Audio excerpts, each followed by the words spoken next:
Hello and welcome to another episode of Starside Chat. I'm one of your hosts, Zach Owens, and joining me, as always, is Aaron Capo. Hello.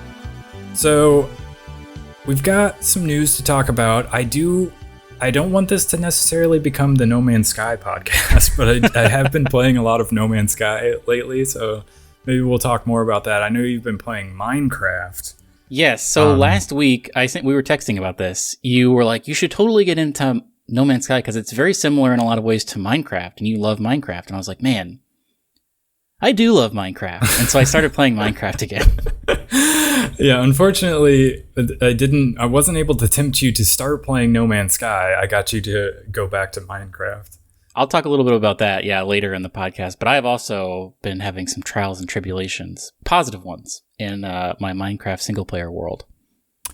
There are also a ton of games coming out, a ton that have come out just this last week. And as we're recording this, the next week, there's even more. I almost kind of want to go run down sort of the fall list. I don't have this in the show notes. Maybe I will add that. But yeah, go for it.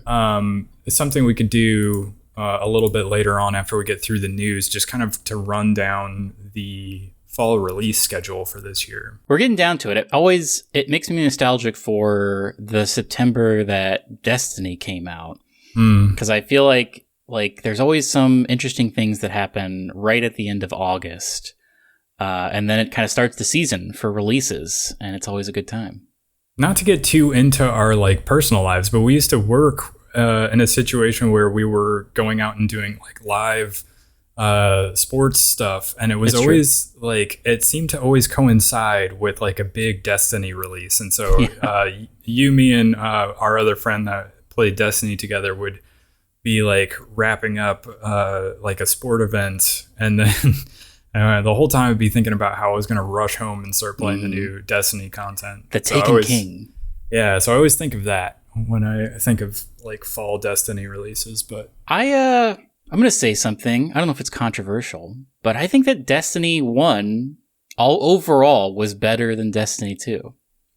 Well, I mean, I think I agree with you, but it's also tough to tell because I've been so in and out of Destiny 2. True. Not in the same way where once I started with Destiny 1, I was pretty much hooked all the way through. It was good. Whereas I've been much more inconsistent about returning to Destiny 2. Yeah, I've definitely skipped a number of seasons in Destiny 2. I like the last one. I feel like last fall, I played a lot of Destiny 2, especially around their Halloween event. I remember having a lot of fun with that one, but I have not picked it up this year. So there's a new expansion out that I just have not played any of. I think they need to wipe the slate clean, frankly.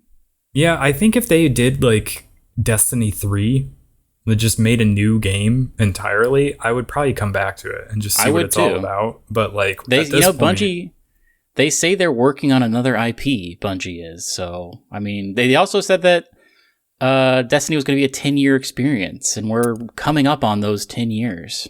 I do wonder about that because they've always said that. But then that was when it was an Activision thing. And I've wondered since the sale, since they went independent, did it just become okay, well, this is WoW now for us. This is our cash cow, and we're never giving it up. Yeah. Which I can see them doing, but also I do also feel like we're not the only ones sitting here thinking, it might be nice to have a new Destiny experience to start fresh with. I agree. But I know they've gotten better at storytelling and, building out some of that stuff over the last couple of years, but it's just not been enough to get me to come back to it. I don't know. I maybe don't even need the story. I don't know what the secret sauce was about Destiny 1. Maybe it was just because I couldn't see the limits. When I first started playing Destiny, I was like, man, anything is possible with this. Because looter shooters didn't really exist before that. Mm-hmm. I mean, I guess Diablo was a thing, but I was like, man, I'm just going to explore the moon and see if I can find crazy stuff. And stuff is just going to emergently happen. And then I guess maybe as it went farther along, I started to see the walls of the playground that I was in. Yeah. But I don't know. I mean, the Taken King was just like such a good time. I loved it. I was always logging in.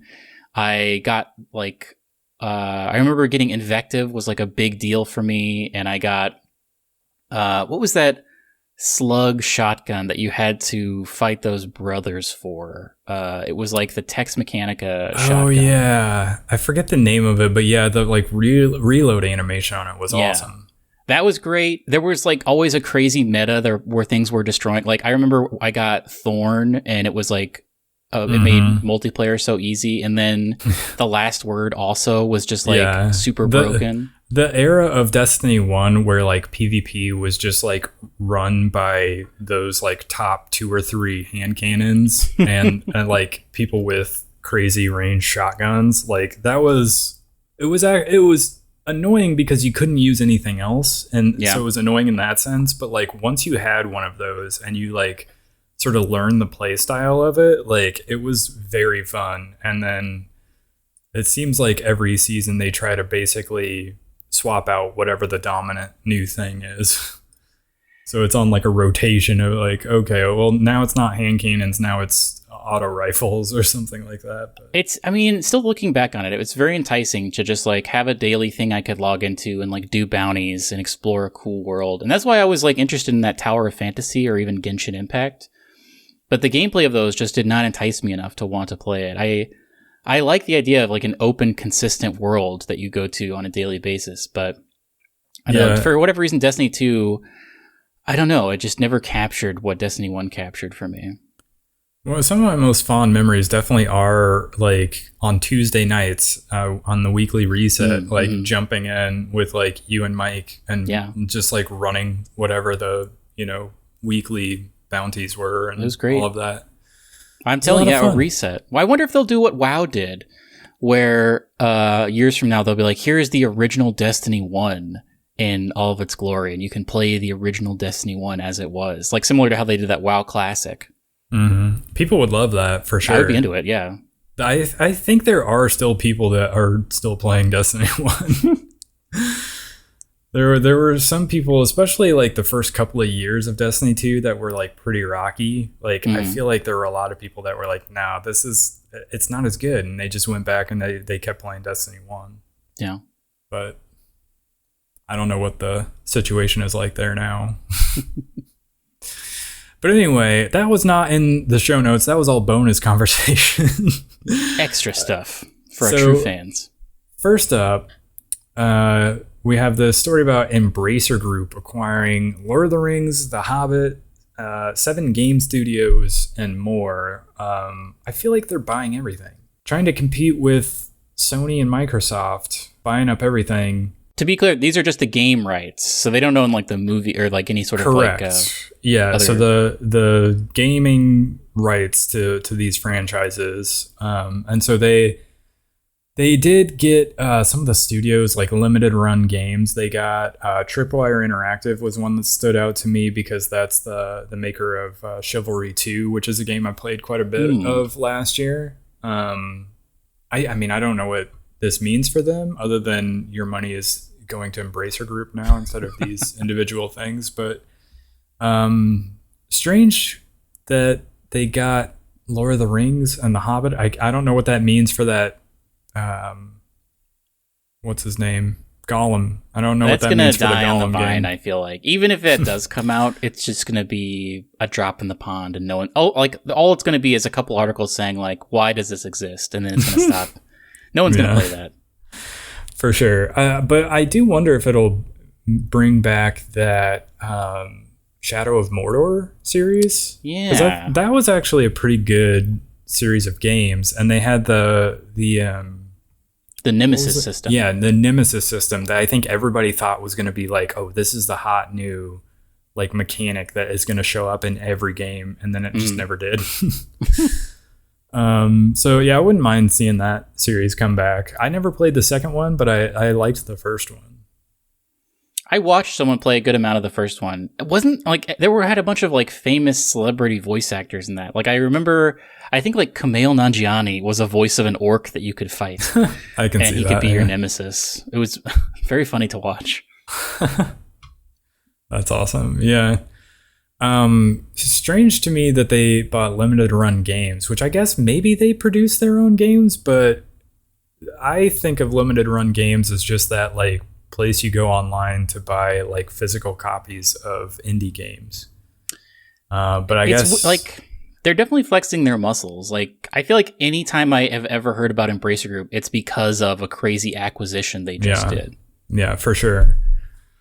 But I did throw this in here. This was something I'm curious about, this Nightingale game. This is the one from Inflection Games, which was started by Aaron Flynn, who is one of the, I guess, the main guys at BioWare during like the heyday of Mass Effect and Dragon Age. And so they put out a little dev diary called The World of the Realm Walkers for their upcoming game. This will be, I believe, their debut game. The art style kind of reminds me maybe a little bit more of Dragon Age than Mass Effect, but it's like a first-person game, and it seems like maybe you can build stuff as well, but you're going through these portals into this like other realm. Yeah, to me, it kind of was reminiscent to me of that Amazon game that was popular for like 2 months, that New World game. Oh, yeah, I can see that. Because people have like muskets and they're dressed all like Victorian kind of, and you're like building on a frontier, you know? Yeah, I can see that. Yeah, but then you like go through this portal and there's all these like crazy creatures that you're dealing with. So I'm curious to find out more about this, but if you look up Nightingale, or it's linked in the show notes, you can check out the trailer for this. But I think the main thing for me is the fact that it's sort of got some, maybe a little bit of BioWare DNA in there somewhere from like people, the good old days. Yeah, from the good old days of BioWare and not necessarily modern day BioWare. So that's why I've kind of been keeping an eye on it, but I like it when developers release these little, like we've seen a bunch of these from Starfield. I like it when they do this. So I'm all in favor of them releasing more dev diaries. Yeah, I love dev diaries. I would be interested in more Starfield dev diaries, honestly. Yeah, for sure. I would watch more dev diaries from that as well. I've put this in the show notes. I didn't super read this, and as I'm looking at it, I think it's actually the reverse of what I thought it was. But there is a leak where there's going to be a Destiny 2 Fortnite crossover, but I think it's in Destiny and not Fortnite. I think there's going to be Fortnite-themed armors you can get in Destiny. What would be a Fortnite-themed armor? Great question. Isn't Fortnite the one that just has like all the like things. Marvel and all the other properties in the world, and they don't have their own like identity? I guess there's a Black Knight that was originally obtainable in a season pass for Fortnite Season 2. And there is a Warlock has a Fortnite-like drift mask. And a Hunter has a Fortnite Omega skin. I don't know what any of these Fortnite things are, but I thought it was going to be stuff where you put Destiny into Fortnite. But yeah, fact, that was the thing that made sense to me when I saw this headline. I was like, in fact, I think it's the reverse for some reason. Huh. Well, I'm sure the reverse will happen eventually, but... Yeah. But that's something that's interesting.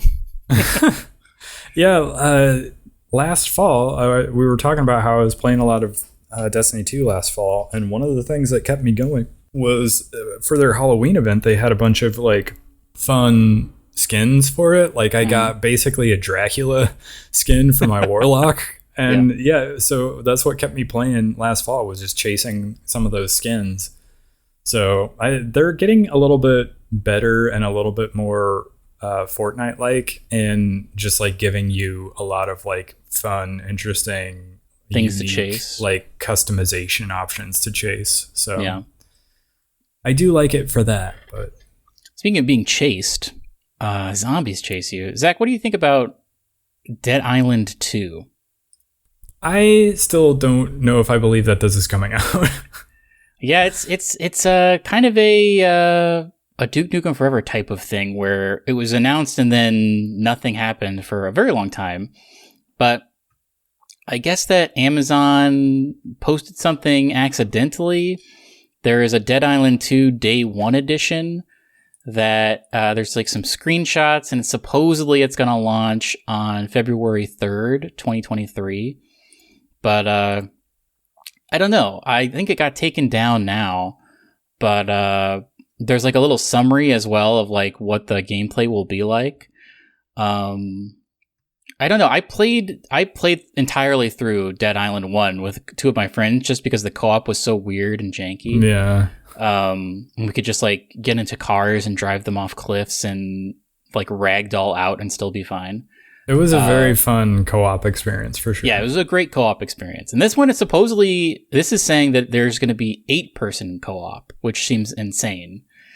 But yeah, so this is maybe come out in February. I don't know. The screenshots look somewhat legitimate.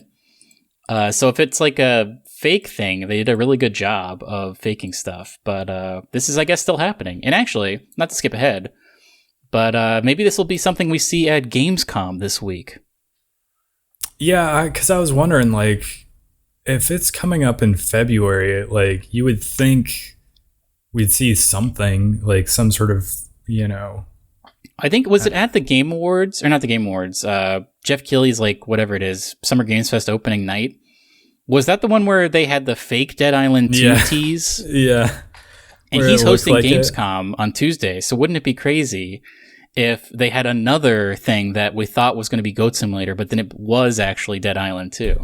Yeah, what if they just took like the intro to that Goat Simulator trailer, and then instead of revealing that it was actually Goat Simulator, they were just like, no, this one's actually Dead Island 2. Yeah, that would be very funny. That would be awesome. But yeah, I mean, it could happen. Do you think you would play this? No, all these years later? I mean, unless it got like a, I mean, I'm predicting if they knew what was good about the first one, if they were able to, you know, keep that secret sauce in the second one, I could see this somewhat blowing up on YouTube of people playing it and just being like, man, this is crazy. And that might make me get it if it was like, looked like it was fun enough to play, but realistically, I probably would not play it.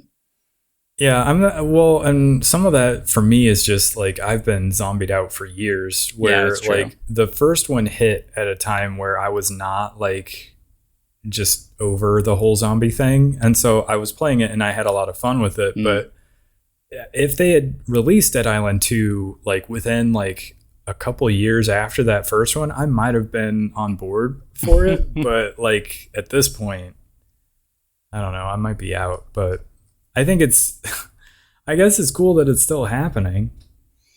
Yeah, it's surprising that it's still happening, but it is. Yeah, well, I mean, if Skull and Bones can still be in development with a plan for that to come out, I guess this thing could happen as well. Yeah, that's true.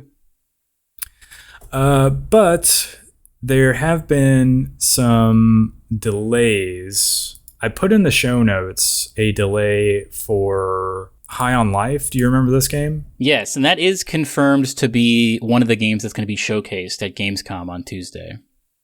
Now, it was just delayed to later in the year, so it's not like moving to 2023. So it's supposed to be coming out on December 13th. The other delays that were mentioned were Planet of Lana. Do you remember that game? Yeah, I'm interested in that.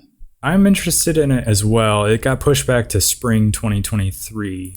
And then another game that I'm not as interested in called Evil West was delayed. But it will still release this year. It was supposed to come out in September. It's now coming out in November. But yeah, so more delays happening, but they're fortunately not like, you know, these big, everything's pushed back to 2023.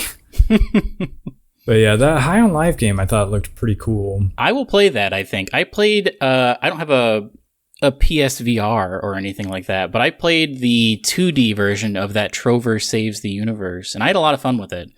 The comedy is great and the gameplay was fun enough, and I think this will be even more fun than that because it just seems like a fun first-person shooter that will have like really great writing and comedy in it. So I will definitely probably pick this up. You know what else you can play in VR? What? No Man's Sky. Is that true? The Steam version? Yeah, it's got VR support. I think you can play it on PSVR as well. That's pretty crazy. Or at least it will I did. have... Yeah, I remember they were talking about that for PSVR. That's crazy. Which, that does seem... It seems like a really crazy game to have in VR. Yeah, you got to have your VR legs if you're going to do that. I mean, it seems very cool, but yeah, you would definitely want to have your VR legs. But so tell me about this Black Myth Wukong trailer. In development for quite a while, we've seen a number of very impressive trailers, and they've added on to that. There's a new trailer they came out with yesterday, a couple days ago as we're recording this. Another 8-minute long exclusive gameplay trailer, and it looks great. It's the fidelity of this game, just like the quality of the environments and all of the like monster design is amazing. And it seems very cool, very much a Souls-like, it seems like, but very unique. It looks great. This is just another cool little trailer you can watch. You can watch it on 4K RTX on, is what this is called. This is like an NVIDIA thing. Actually, NVIDIA GeForce is the YouTube channel that this was released on. But it looks cool. I don't know when this is coming out. I don't think there is a release date, but we'll continue to get very impressive trailers until it does release. And I am hopeful that it will be very cool to see IRL. Yeah, this is one of those games that I remember seeing a like gameplay trailer of like a long time ago. Yeah, it's been in development for a long time. And at the time, like we didn't yet have anything like, Horizon Forbidden West. So you're looking at this and going, man, this like seems too good to be real, like graphically speaking. And now that we're starting to see some more of those like actual next gen games come out, you go, okay, no, I can see where this would be achievable. It's just like, it is still like really impressive though. Yeah. But yeah, it's a Journey to the West game. So I recommend, if you're interested in this, maybe until this game comes out, go watch Stephen Chow's Chinese Odyssey. Pretty good movies, I would have to say. Zach, let's talk about Dungeons & Dragons. Okay. 5th edition has been out for quite some time. It's had a number of supplements, one of which we'll talk about later on in the show. It's been great. 5th edition was a somewhat of a big reboot of the series. It's much more like theater of the mind. Like, at least how I've played it is they've sort of moved away from like battle maps and like specific math. And a lot of it is more just like collaborative storytelling.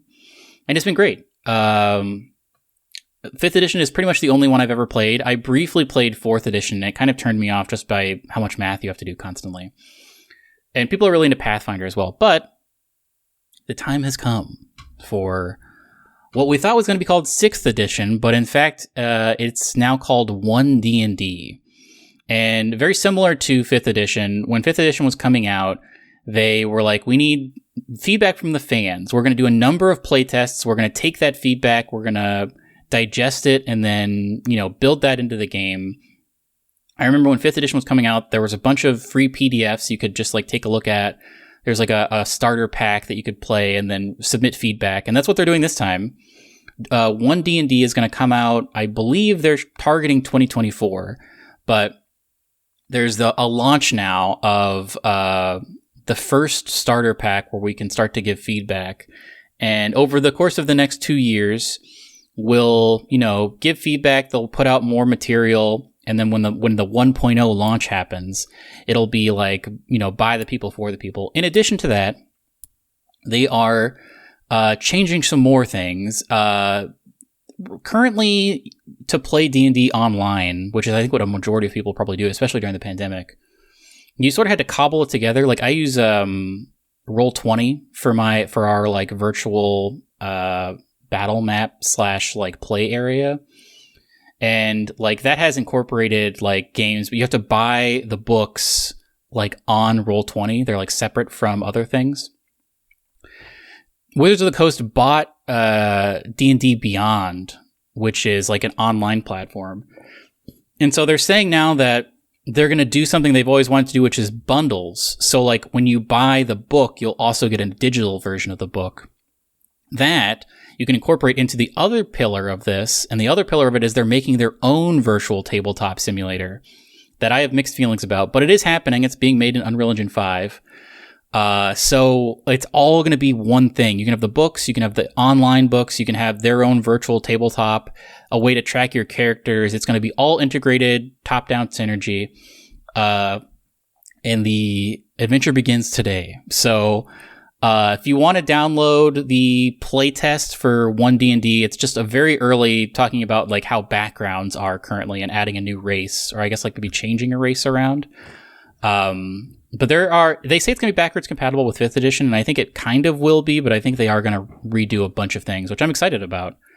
So if you want to get the playtest material and get started on this, I think you just Google like 1D&D, and then you can sign up and download it's like a 10 or 15 page PDF about how backgrounds work now. But yeah, it's very exciting. And we'll probably talk more about it as playtests come out and things change. But Dungeons & Dragons is great. It's the most accessible, I feel, tabletop game that everyone has heard of. So yeah, very exciting stuff. Yeah, it would be cool to get into at some point. 1D&D. I'm sure we'll hear much about it in the coming 2 years. All right, so you have in here Gamescom predictions. It's happening on Tuesday at 1 o'clock p.m. Central. I will not be able to watch it live. I don't know about you. But our probably next week's show is going to be hopefully all about the cool things we saw at Gamescom. But they've already announced some confirmed things for it, like that High on Life is going to be there. And I think there's going to be some Sonic stuff there as well. But yeah, that wouldn't surprise me. I think there's also going to be some surprises. And I don't know. I think Dead Island 2 would be a good surprise. I am hesitant to say that we'll get anything Hollow Knight related, even though that's always what I want. I'm going to go ahead and say there is going to be Silksong stuff, just to say it, and hopefully there will be. But I don't know. Is there anything? I guess more Starfield stuff would also be interesting. But yeah, I don't think we're going to get any Nintendo stuff. Gamescom, I don't think traditionally has had much Nintendo stuff.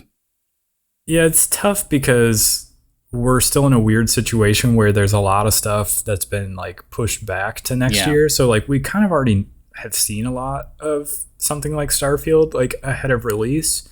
So like what else would they show? I guess they could put some kind of trailer together, but I'm interested in seeing more of that Telltale's Expanse, the Expanse series.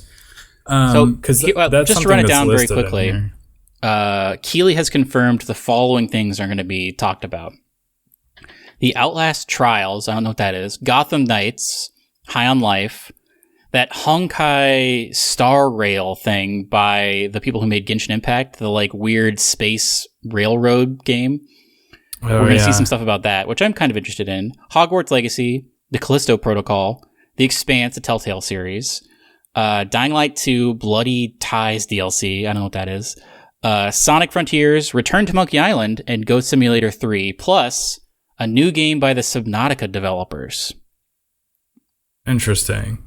Yeah, so the article we have linked from Tech Radar says don't expect Starfield to show up. Bethesda apparently confirmed that they were not going to have new gameplay. Oh, really? Okay. To show at Gamescom. It also looks unlikely that Call of Duty Modern Warfare 2 or Warzone 2 will get much time. Yeah, I was trying to think of, and maybe this kind of leads into like the fall release stuff, but like just thinking about what's actually coming later this year that they could tease. Maybe they'll show some more like Overwatch 2 stuff. I know that's coming. And then also, let's see. Nope, that's Nintendo. I was going to say Mario and Rabbids Sparks of Hope, but that's Nintendo. Yeah. Dragon Ball The Breakers, which is like Ben Hanson's, I could see that maybe. Yeah. favorite thing coming up. And then Bayonetta, well, that's also Nintendo. Yeah. That's why I'm having trouble thinking of what's coming up, because I feel like Nintendo is maybe like the one, because when you think about this year and all the stuff that like has been pushed back or delayed, you're like comparing this year to last year. Like this year has maybe had more like higher highs than last year, but also like lower lows and just like more long stretches where there's been kind of nothing. Yeah. Whereas last year there was never that like big surefire game of the year that came out, but there was like kind of constantly like really good like smaller games and indie games like just all year long last year. And so this year you did have Elden Ring, you did have I almost called it Forza. It's Horizon Forbidden West, and then we will have God of War later. Yeah. But then you forget, oh yeah, Nintendo is going to have 2 Pokemon games this year. It's true. It's crazy. Yeah. And so they've got some stuff coming out, and then obviously like Mario and Rabbids Sparks of Hope. But that's like what I think of when I think of like what's coming out later this year. It's like God of War and then Nintendo stuff. So yeah, I don't know what else they would show unless they're going to expand into like stuff coming out next year, which they very well could. Yeah, they could. I don't know. It'll be interesting to see. I also don't know how long this showcase is. And the list of like confirmed things is pretty long. So I don't know how long, like how many extra things we're going to get to see. But I guess I'm always excited for surprises. And I feel like Keighley knows how to do that if he sometimes can't achieve it. The Summer Games Fest show was a little disappointing, but I believe though that this the Game Awards will be good this year because I think Nintendo, he has a good relationship with Nintendo, and Nintendo have a lot of stuff in the pipeline. Mm-hmm. And so I believe that we could get the reveal of The Legend of Zelda Breath of the Wild 2's name at the Game Awards. Yeah, I can see that happening. Which would be a huge boon for him. I mean, he's good at getting stuff. Like, they revealed the Xbox Series X at the Game Awards. That's true. Yeah, they did that, and then they had the DLC for Breath of the Wild. Yeah, that was also crazy. So you know that he has worked with Nintendo in the past to get some of those big reveals. So. I mean, Smash reveals are always at the Game Awards as well. Not that any of those are going to happen again, but... What if there was one more? That would be crazy. But yeah, I mean, it'll be exciting to see what they've got, but I feel like it's going to be a lot of things that we've seen a lot of already. Because like, you think about Hogwarts Legacy, that's one of the things confirmed. Like, I feel like we've seen a good amount of gameplay of that already. Yeah, that just needs to come out already, because I feel like I've seen so many dev diaries about that. Yeah. So I don't know how exciting this show is going to be. Like, I hope there are some surprises in there, but like the list of stuff that's confirmed is not like super exciting to me. I think we've only ever seen, I believe, maybe I'm wrong about this, but I thought we've only ever seen pre-rendered cutscenes for High on Life, and I'd be interested to see some actual gameplay of it. I thought there was gameplay in the trailer they had. Maybe there was. Earlier this year. But I remember seeing him running around holding the gun that was talking to him. So, did you want to go through any more of the fall releases, or was that pretty much it? Yeah, I mean, we can run them down. So, like this week alone, or like last week and next week, as we're recording this. So, Rollerdrome is coming out. Kirby's Dream Buffet is out, which is sort of Nintendo's answer to Fall Guys. Yeah. And then Curse to Golf just came out. That one's getting some good attention. And then RPG Time, The Legend of Wright, that Thymesia game that is sort of a Souls-like that people were very excited about when like the hype for Elden Ring was like still super high, and but people were like finishing it up, and then we started seeing trailers for this Thymesia game. Everybody's like, ooh, more Souls-like stuff. All right. And then Saints Row. Do you think you'll pick up Saints Row? I don't know. I am excited if there will be a Monster Factory for it. I'm looking forward to that, but yeah, I don't know. I every once in a while I'm like, man, maybe I should play GTA 5 again, but I never work up. And this is, I think, going to be an iteration on that. But I also think it's just going to be maybe like a B- game. But I don't know. Probably some people I follow on Twitch will play it, and if it does look good, I might pick it up. But right now, I'm content to just continue to play Minecraft.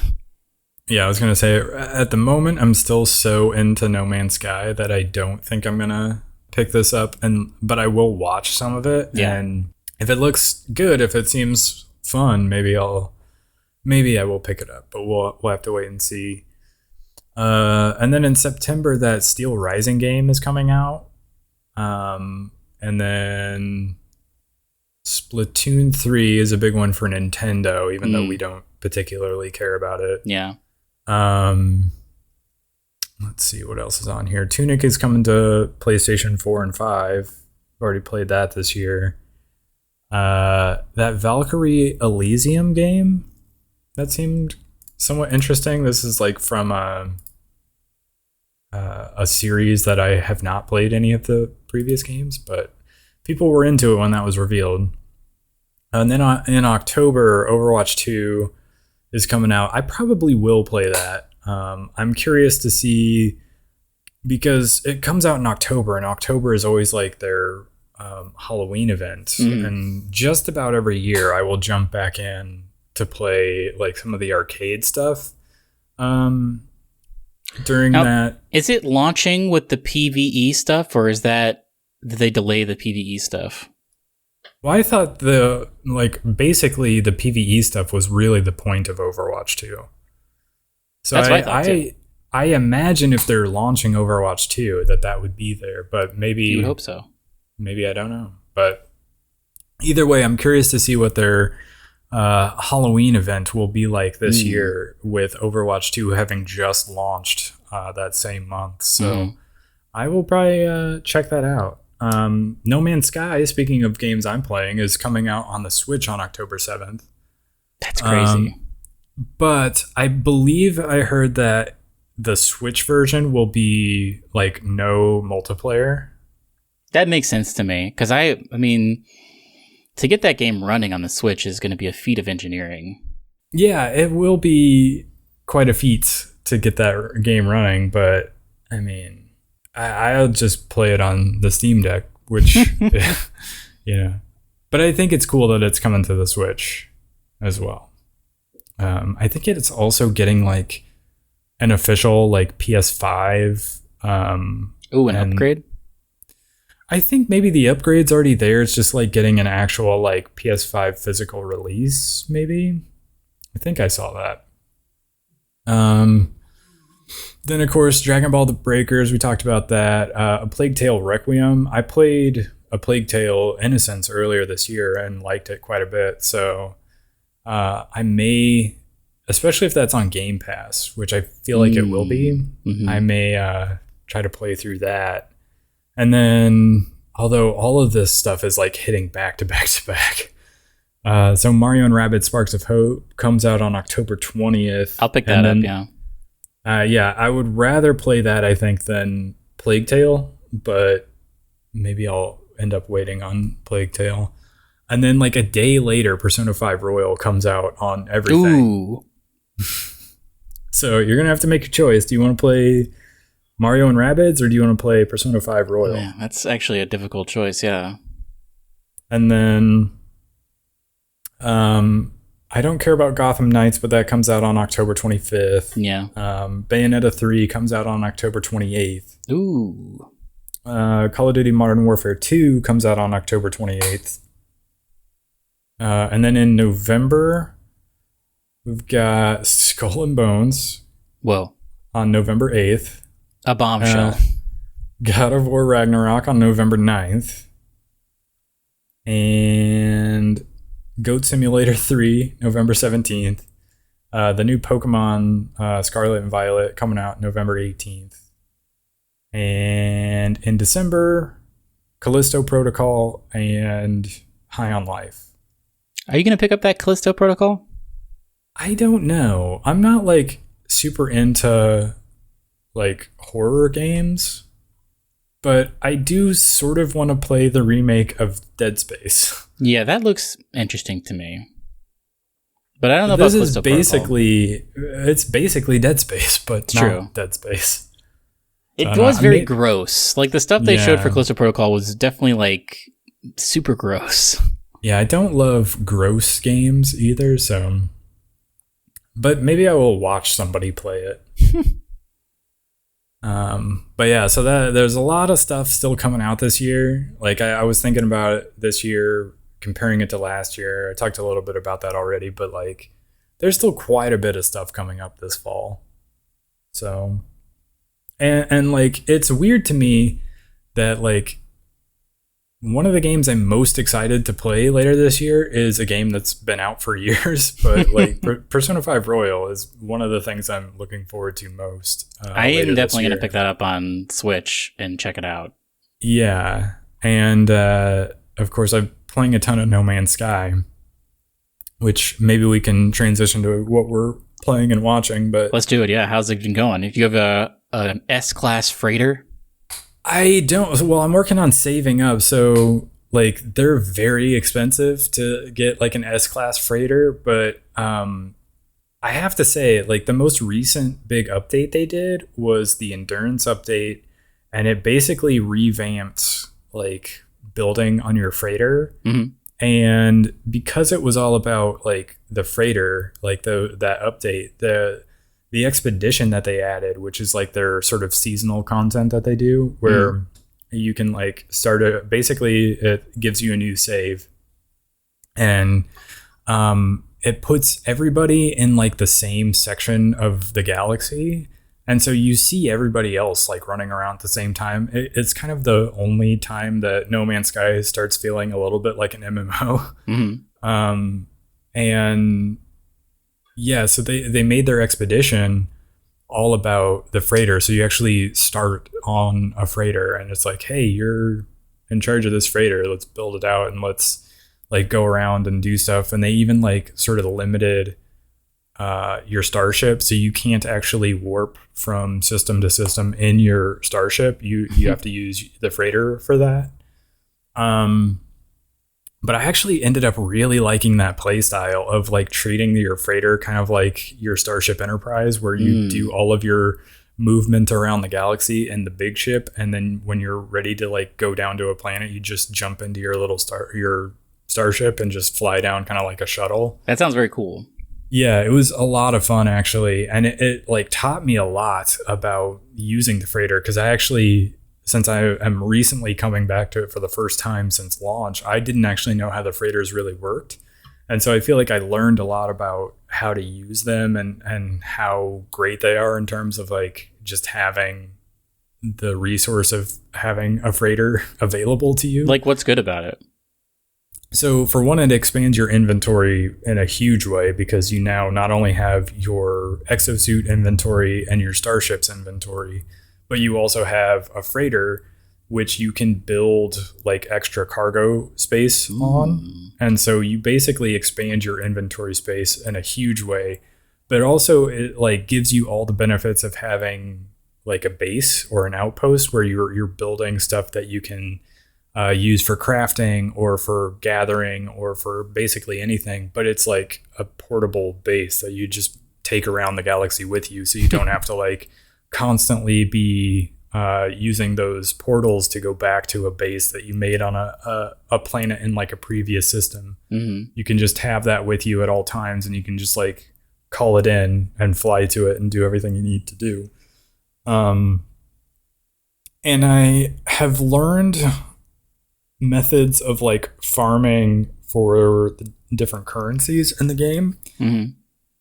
So I am working on like saving up a bunch so that I can go and buy like an S tier freighter, just so I have even more cargo space available. But I really like the expedition. I thought that was like a really fun thing, because it's like a very like curated experience where they throw so many rewards at you for like completing the different milestones along the way. And it's like basically tasking you along a set path to go from system to system, completing different milestones, and every completion like gets you a whole bunch of stuff. And so I actually found that like after it was like maybe an 8 to 10 hour playthrough of this expedition, my character in that and my freighter were basically as kitted out, if not more so, than the one on my main save that I had spent like 30 hours on. Oh, geez. So it's like a good starting point, even if you want to make like a new save. And then at the end of the expedition, like once like the expeditions are around for like maybe a couple of months, and once the sort of time runs out, your save, if you've completed the expedition, just becomes like a normal save. So you could continue on with that character if you wanted to, which might be a good option for you if you ever do jump into No Man's Sky. Like maybe I want to. I just wish it wasn't $60, and I think it will probably go down again. And when it does, I'm going to pick it up, I think.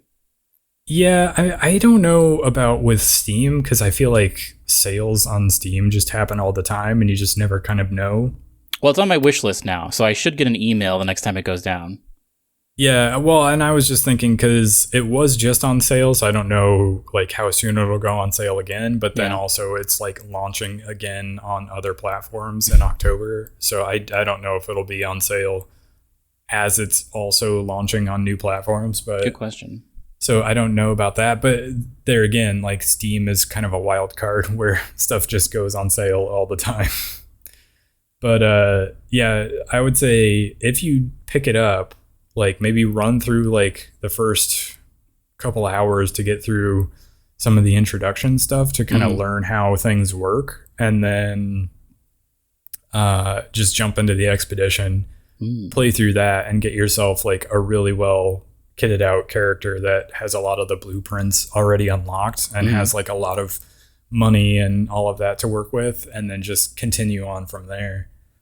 But yeah, the expedition was a lot of fun, and it's my understanding that basically at the end of once the time period for the current expedition wraps up, there might be like a little bit of time, and then like they throw another one at you, so there's even more, and there's always like some sort of cosmetic rewards, or like one of the expeditions you could earn the Normandy from Mass Effect as a frigate that you could send out on missions. So there are also like a lot of references to like other sci-fi properties. So like the hauler ships, there's one class that looks an awful lot like the Serenity from Firefly. Oh, yeah. And like the portals you go through kind of look like they're from Stargate, and they even do that little animation thing where like it looks like the fluid is kind of coming in through the gate and then back out again. And like the freighters, there's one that looks basically exactly like the ship from 2001: A Space Odyssey. And yeah, it's not really the Enterprise, but there's like there is sort of an Enterprise class freighter that has sort of the saucer section on the end of it. But yeah, they make a lot of references to other sci-fi stuff, which I like. It's pretty cool. That is cool. But yeah, I've been having a lot of fun with it. I am still playing on my main save, and I made it to the center of the galaxy, so I kind of completed a portion of like the main story. And it I don't know if it's spoilers to say, but it like sort of gives you the option to like go into a new galaxy. And so you can freely travel back and forth between the galaxies, but there are like multiple ones that you can go to. And so I'm just now exploring a second galaxy, and yeah, I don't know, I'm still having a lot of fun with it. There's like plenty of things to work on. And so, yeah, I've been mostly trying to build up my freighter and earn money, and so that I can go try to buy a better one. But yeah, I don't know. I also found a pretty good fighter that has like a lot of inventory slots. So I like bought that and have been building that up as well. So can you have multiple ships inside your freighter?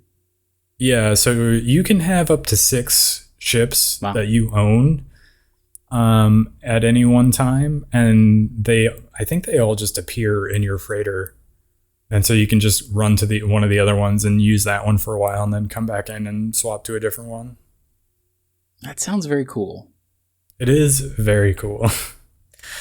I think the next big update that I would like to see, and maybe this is just me, but at some point I think it would be cool if they added like cityscape planets where you could like go down and there would be like a little like pre-built like city where there were just like a bunch of, it was like a bustling town basically where you could talk to people and like still do all the like learn their language stuff and like interact with like the shops and everything. And then you could still go outside the bounds of the city to do like your normal like gathering of materials and like flora and fauna scanning and all of that. But like there would just be like little areas on the plains where there were actually like cities built. I think that would be pretty cool. And maybe they would have like missions that you could do that would be specific to like that system. But sounds like you're describing Starfield. A little bit, yeah. I mean, I wouldn't mind if they like got out in front of Starfield a little bit and were like, hey, Starfield wants to be No Man's Sky, but with story stuff. Well, we're just going to make, you know, some of that stuff built into No Man's Sky. And now you don't have a reason to go play Starfield. Well, speaking of kind of No Man's Sky a little bit, I picked up that SpellJammer additional material for D&D 5th edition. Actually, my parents got it for me on my birthday, but they just pre-ordered it for me. So I completely forgot about it. And then I guess it released this week, and so I just got a package that was the SpellJammer. What's it called? Like, not additional material, but like...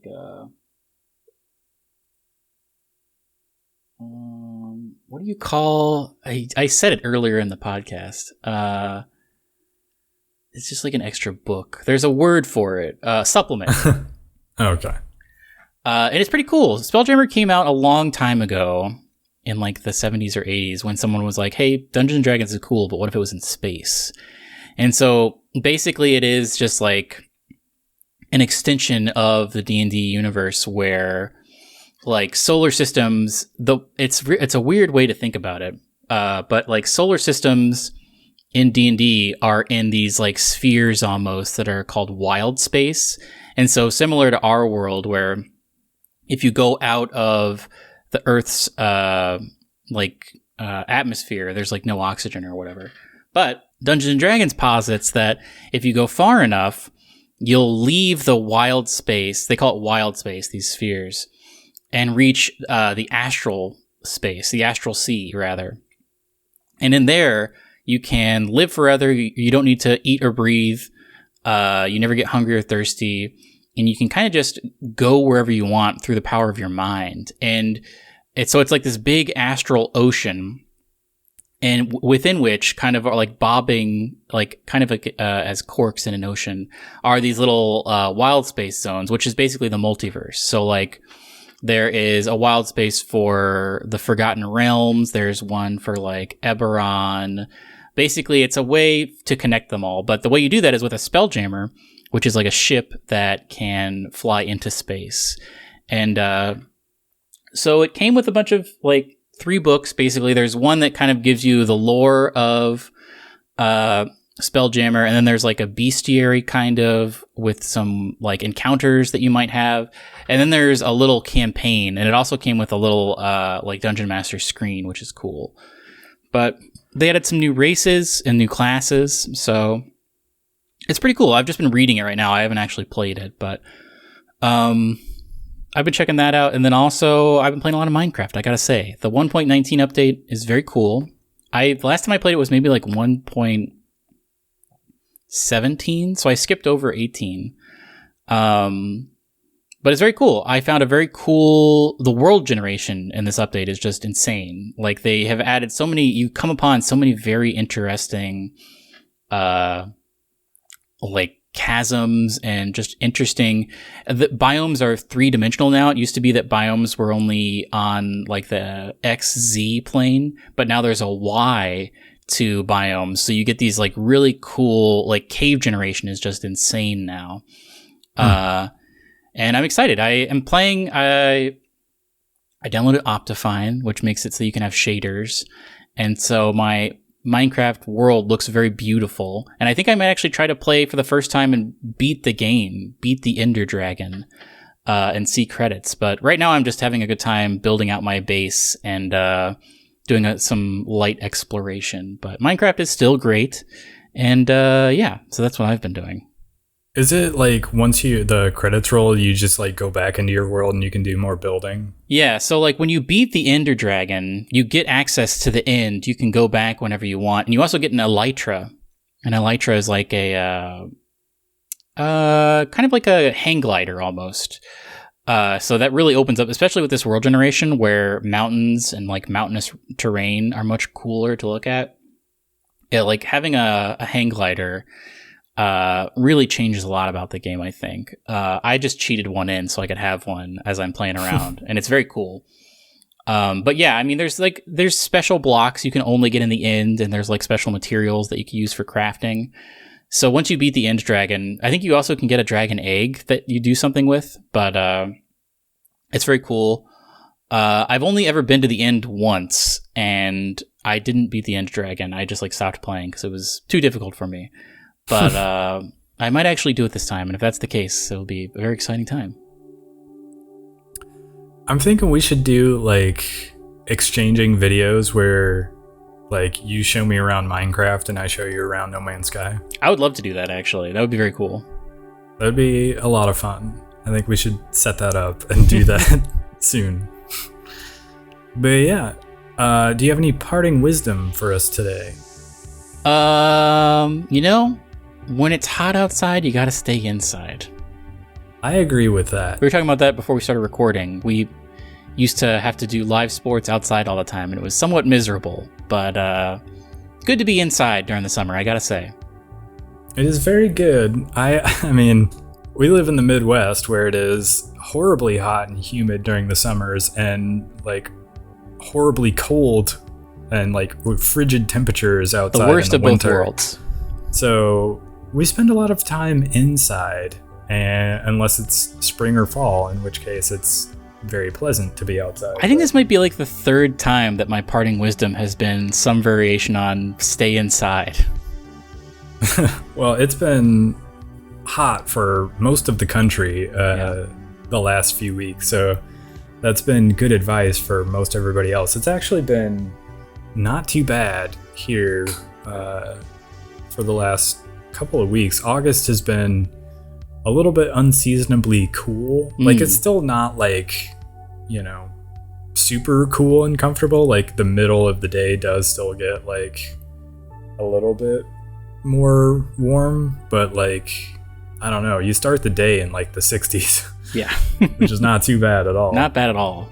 On that note, go ahead and follow us on Instagram and Twitter and YouTube at Starside Cafe. And leave this podcast a rating on your podcast app, and we'll catch you on the next one. Goodbye. Goodbye.